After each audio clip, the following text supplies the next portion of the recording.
Lord Curzon Bengal విభజన ప్రకటన 1905 July 20 ఆ ప్రకటనకు వ్యతిరేకంగానే వందే మాతర ఉద్యమం 1905 ఆగస్టు 7వ తేదీన సురేంద్రనాథ్ బెనర్జీ ప్రారంభించారు.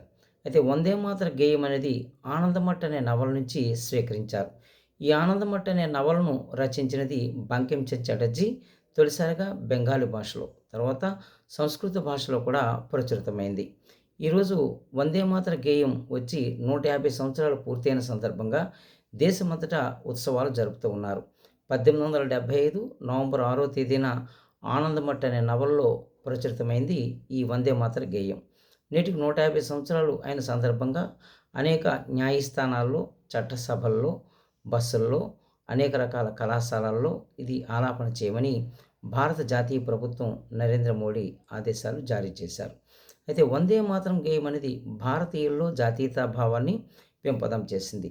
అదే సమయంలో మరి బిపిన్ చంద్రపాల్ ఆంధ్రాలో పర్యటించేటప్పుడు రాజమండ్రిలో జరిగినటువంటి ఒక సంఘటన జై రామచంద్రరావు, జై గాడిచర్ల హర్షారవరావు అంటూ కళాశాల విద్యార్థులు అర్ధ సంవత్సర పరీక్షలను నిషేధించడం కూడా జరిగింది. అర్ధ సంవత్సర పరీక్షలు రాస్తూ నల్ల బ్యాడ్జీలు ధరించి భారత జాతీయతా భావాన్ని వెల్లడి చేశారు. వందే మాతరం అనేది భారత జాతీయ గీతంగా 1950 జనవరి 24వ తేదీన భారత ప్రభుత్వం జనగణమనతో సమానమైన హోదా ఇస్తూ గుర్తించింది. దీన్ని మదర్ ల్యాండ్ సాంగ్ అని అంటుంటారు.